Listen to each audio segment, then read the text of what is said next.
good evening, everyone. It's kind of weird. I'm recording on my phone. That's the option that I have tonight, and I hope you guys can hear me. I hope you can hear me. I'm pretty loud, so I guess you can catch up on a few words here. It's Saturday night. I didn't record as usually on Friday night. I wanted to talk about someone sucking your energy, and that's one of the reasons why I haven't recorded anything on Friday night. I was so exhausted. Energetic exhaustion is the worst type of exhaustion. Physical exhaustion can sometimes be therapeutical. I've seen people work all day and still be very happy. Working long hours makes some people unhappy due to the nature of their work, if it's stressful. But physical work sometimes makes the body really exhausted, and people want to sleep after that, but deep down in their heart they're very satisfied with the work they've done. That's why sometimes gardening is recommended as therapy for people, not to necessarily grow tomatoes, which is just a side benefit, but to relax and to just focus. It's kind of one of those things where you focus and apply your physical strength. So it's exercise. It's good for your muscles. It's good for your health, for the stress levels to be lowered, and it's good for your mental health, because then your mental chatter is kind of gone because you concentrate on that gardening. Okay, and there's many other examples out there of things that may seem like a hard work. I remember when I was a child, my mom would take us to one of the relatives that live on the farm in the time of like August, kind of end of summer, late summer, and they would cut. In Europe they cut the grass with some kind of big kind of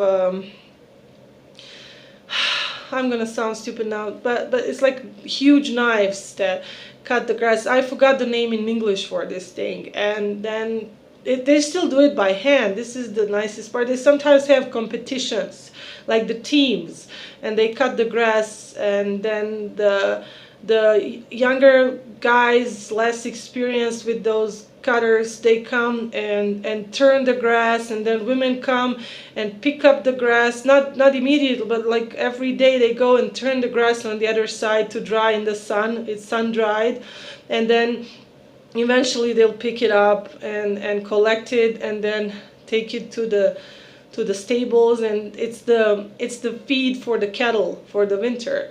So my mom, she would take us, and we would do this for a weekend.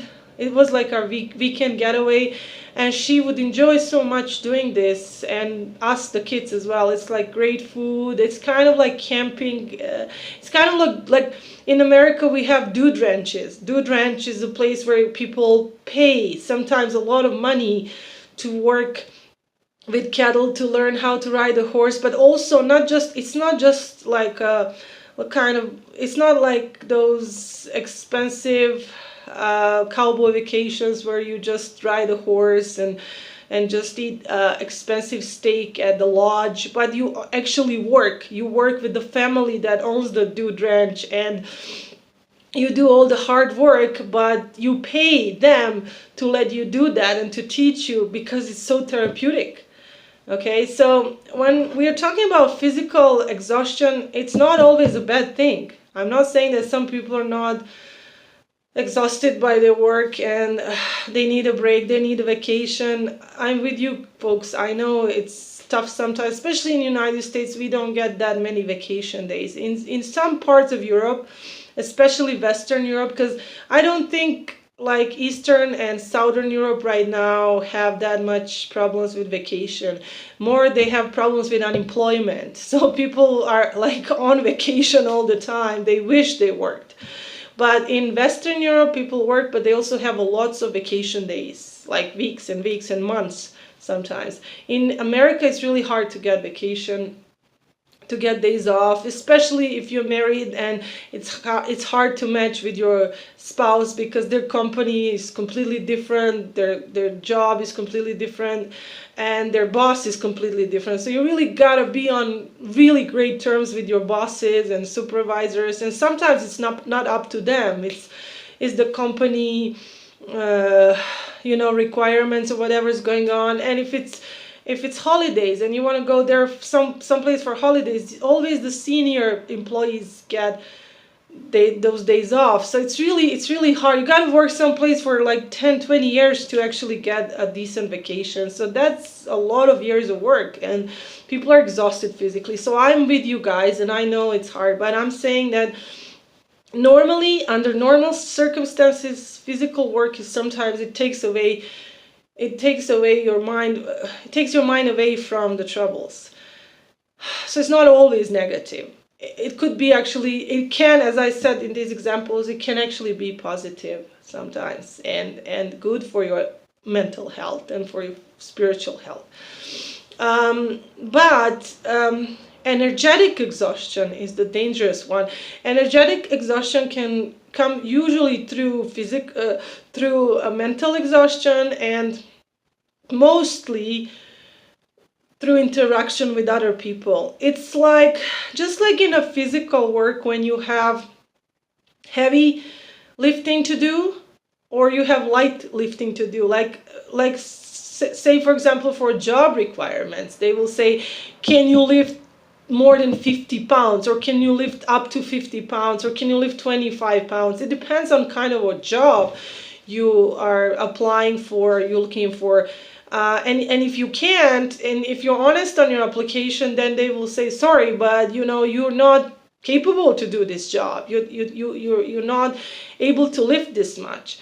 And so, if people have lighter job, they get less exhausted because they don't have to carry heavy stuff.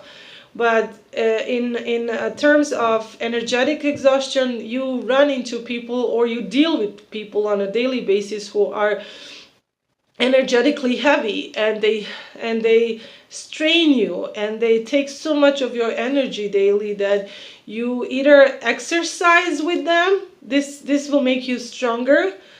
They make you, day by day you become stronger, you can carry heavier stuff. And this is where the karmic partners come in.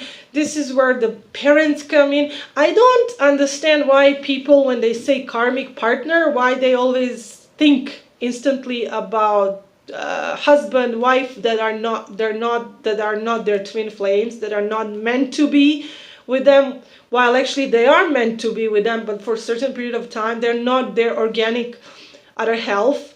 They're not match made in heaven. Twin flames are match made in heaven, but sometimes they don't work so well down here on earth, but they are match made in heaven, Usually those people that are labeled as match made in heaven are too good to be true, and usually there's a big fuss about their wedding and everything's amazing until years down the road someone discovers some terrible truth. I mean, usually, not always. Sometimes really perfect couples remain perfect for the rest of their lives, but those are really not so not often though. So match made in heaven in reality is twin flames, but twin flames don't work so well in 3D reality, at least not until the reunion, until they kind of align, until alignment. And when the alignment comes, the reunion comes, and after the reunion, then there's still gonna be lots of they have to continue to be aligned. They have to stay in that balance that they achieved before the reunion, and they have to stay the course, stay on that level, and continue work on that, on balancing their relationship. They're not their relationship, but they're balancing themselves in order to have the perfect relationship, the working twin flame relationship. But before the reunion, it can be really messy, as we all know. It's messy. If it wasn't messy, you wouldn't be watching these videos and instructions and readings and how to and what not to do about twin flames. It's so hard that you are trying to seek help, how to deal with your twin, how to deal with yourself regarding your twin. So it's really A messy relationship is the messiest type until you reunite, until you realign with each other. So it's not match made in earth, but it's match made in heaven. It's perfect, but it takes time to adjust it down here on earth. It's Adam and Eve. They have to find each other again on earth. In Arabic and Islamic culture, we believe that Adam and Eve, after they descended down on earth, so we are now in ascension process, but they descended.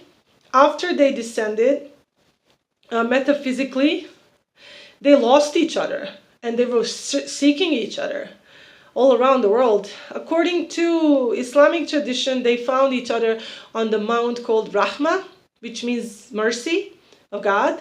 Mount Rahma is located right across from the Mount Arafat in the vicinity of Mecca, which is holy Mecca, the holy town where the Kaaba, where the first house of God is.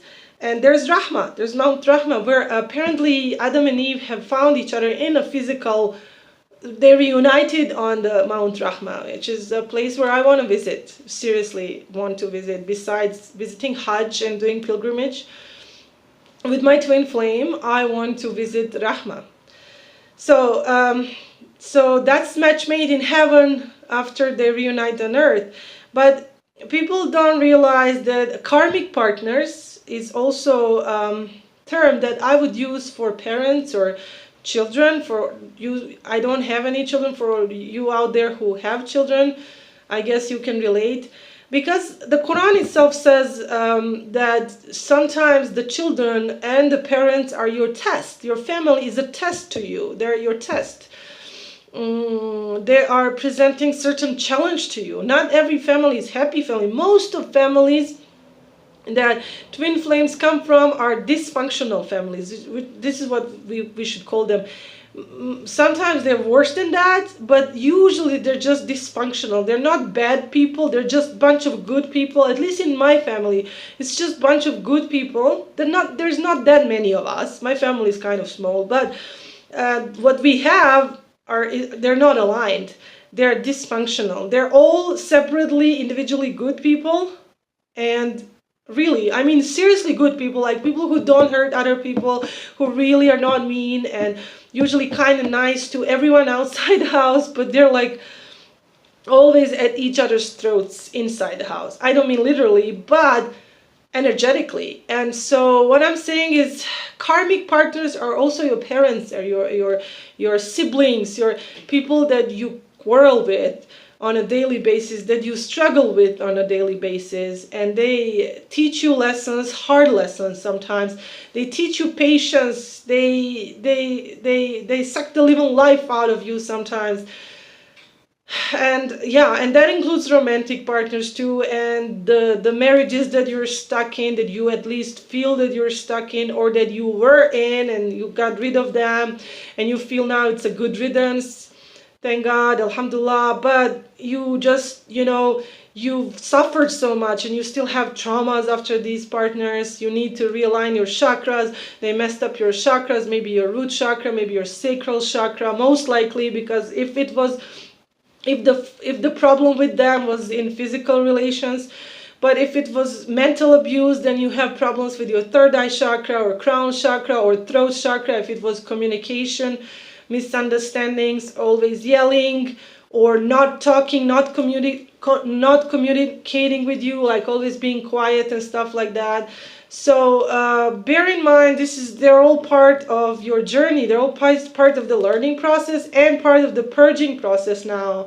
If you're now aware of your twin and you're not now aware of your karmic partners, karmic people in your life, I believe family is mostly the karmic.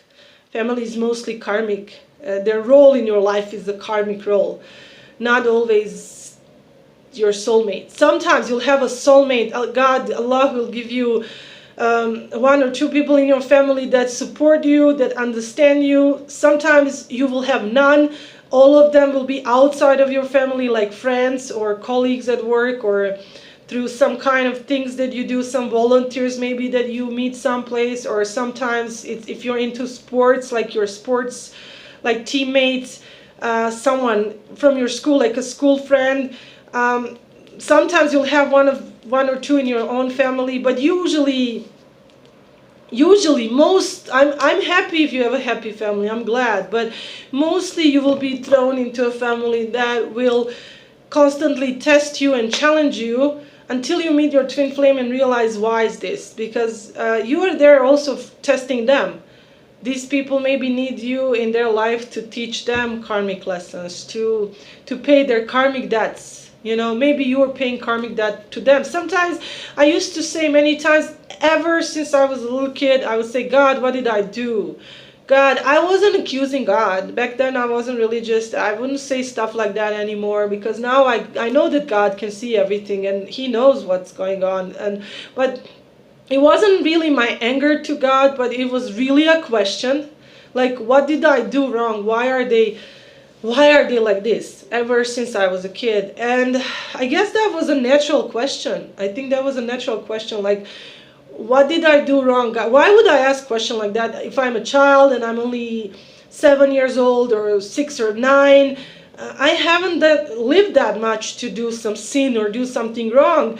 And I was a good kid. I believe I was a good kid. Everybody else says I was. So I don't see, any bad things me doing. And when I did ask this question, I was more referring to something. I don't know I didn't know what I was referring to when I said, God, what did I do wrong to deserve this? Now I realize when we ask questions like that, it's our own knowing that we lived previous life, that we've been here before, or that we have a parallel life someplace, like in another dimension, that we are living another life, and maybe we are doing something wrong, or we have done something wrong in that, like in a timeline, in the previous timeline. And we ask, that's a legitimate question that we ask even as kids or teenagers, and it's a form of prayer to God, like, God, what did I do wrong? Because you feel like you don't deserve how people are treating you. Why are they treating you? Maybe you did something to that person. Maybe that's a karmic debt you're paying back to them. You don't know who they are now. They can come back.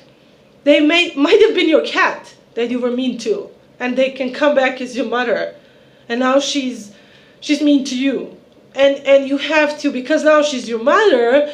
And then if you're religion is teaching you, God is telling you, you must be nice to your mother. And it's same in Islam, it's same in Christianity. It says, honor thy father and thy mother. It's God's law. You have to be like as nice as possible. You have to. And also you love that you come from them.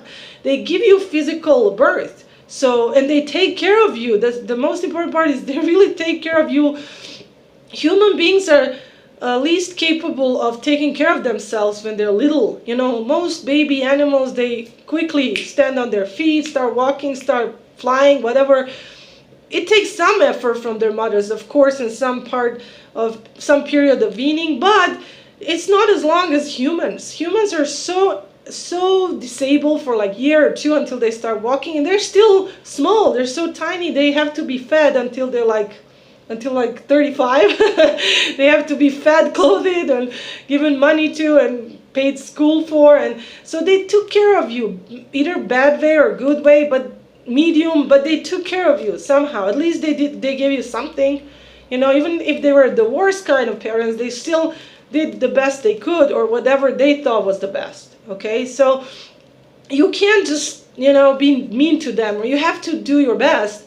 And that's your karmic. Maybe you're paying back to something you've done. Maybe this person was your child, and maybe you were a mean parent. I mean, it has to be balanced out. And hopefully when you meet your twin, when you reunite with your twin, that is over, finally. No more. This is going to be this life. You pay your mission with your twin, and then you die, and no more coming back. Then you wait until Judgment Day. That's the point. Like, no more returning and turning the wheel again and again and suffering all over again. You finally find your peace after that. But before that, you enjoy a beautiful period with your twin flame. And same goes for the earth. Earth is going to have a period of peace.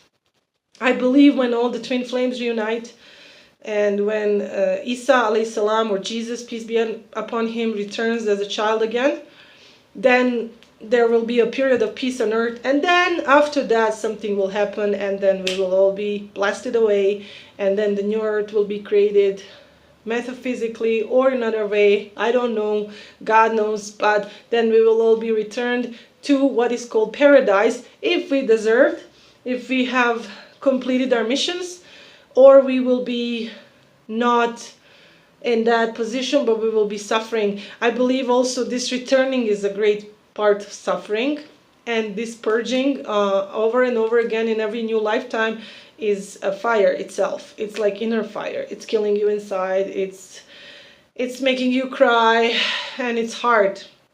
I believe there's also eternal fire, but that's for those real big, bad, mean, evil people who never regretted what they did, who never paid their karmic debts, who were never even given chance to pay a karmic debt because they were so bad and their intention was so evil. It came from pure evil, from pure darkness.